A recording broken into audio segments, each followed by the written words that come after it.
Problem number 12, asking us to compute a Jacobian of a transformation at a given point. Okay, this is a pretty straightforward problem to do. So our map is g of uv is u squared plus 2uv and v cubed. So our Jacobian is the determinant of the following 2 by 2 matrix. So this is the derivative of this respect to u, 2u plus 2v. This entry is the derivative of this respect to v. That's 2u. This entry is the derivative of this respect to u. That's 0. This entry is the derivative of this respect to v. That's 3v squared. So when we do the determinant, this times this minus this times this. So that's going to be 0. And we just end up with 3v squared times 2u plus 2v. So to finish off this problem, we are asked to do this at a particular point at 2, 1. So all we have to do is plug in v is 1, u is 2, v is 1, and that's our answer. So that's going to be 3 times 7 is 21. So pretty easy to calculate out a Jacobian. For problem number 13, okay, a little bit more going on here. Problem number 13, so a spherical integral.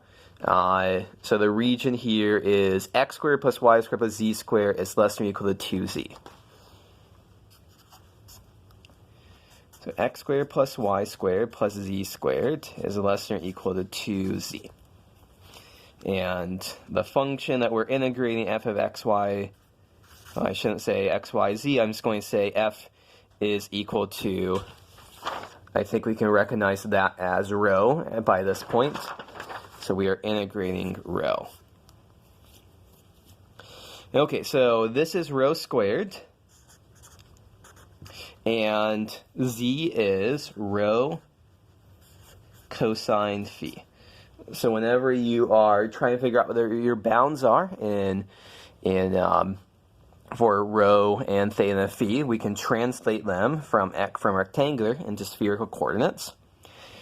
So let's divide both sides of this by rho. We don't have to change the direction of the inequality here. We don't have to change the direction of the inequality here because rho is never going to be negative, so this is fine for us to do.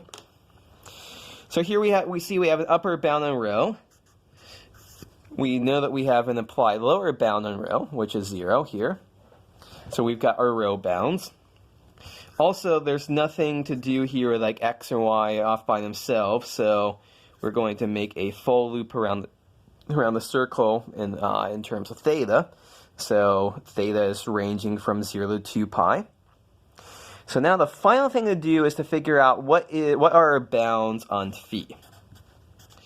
And so it might look like that there's nothing here, no bounds on phi. Well, we could say, well, there's a bound on phi in terms of rho, but we can't use, we can't say our phi bound depends on rho because we're going to be, by the time we integrate phi, we'll have already integrated rho. However, because rho is implied to be non-negative, we can kind of cut out the middleman here and see that that 2 cosine phi has to be non-negative. So what do we see here? 2 cosine phi has to be non-negative. Cosine phi has to be non-negative. That means phi has to be between 0 and pi over 2. If phi is bigger than pi over 2, phi is going to be negative, and then we'd run into troubles there. That rho would be greater than or equal to 0, but less than or equal to something that's negative. So our bounds on phi are just from 0 to pi over 2. So at this point then, we're ready to go ahead and write out our integral. So theta ranges from 0 to 2 pi. Phi ranges from 0 to pi over 2. And rho ranges from 0 to 2 cosine phi. Our integrand that we saw was going to be rho, and then we throw in the factor of rho squared sine phi, the Jacobian. So here is the integral that we have to do. So let's go ahead and evaluate this. We can rearrange this so we can move the theta over here. Theta runs from 0 to pi d theta. We're integrating rho cubed. So rho cubed is going to integrate to rho to the 4th over 4. Plug in rho is from 0 to 2 cosine phi d phi. So moving to the next slide, we see this is going to be 2 theta. Sorry, it's 2 pi times the integral phi from 0 to pi over 2 of sine phi, and then when I plop in 2 cosine phi into here, we end up with 2 to the 4th cosine to the 4th phi over 4 d phi. So how to tackle this? This looks like a case for substitution. We'll do the trick here. So we should want to substitute in u is cosine phi, du is minus sine phi d phi. So that we can combine all together for 8 pi out in front times the integral when phi is 0, cosine phi is 1. Sorry, so u is 1. When phi is pi over 2, u is 0. So it's the integral, that we'll put out that minus sign here, u to the 4th du.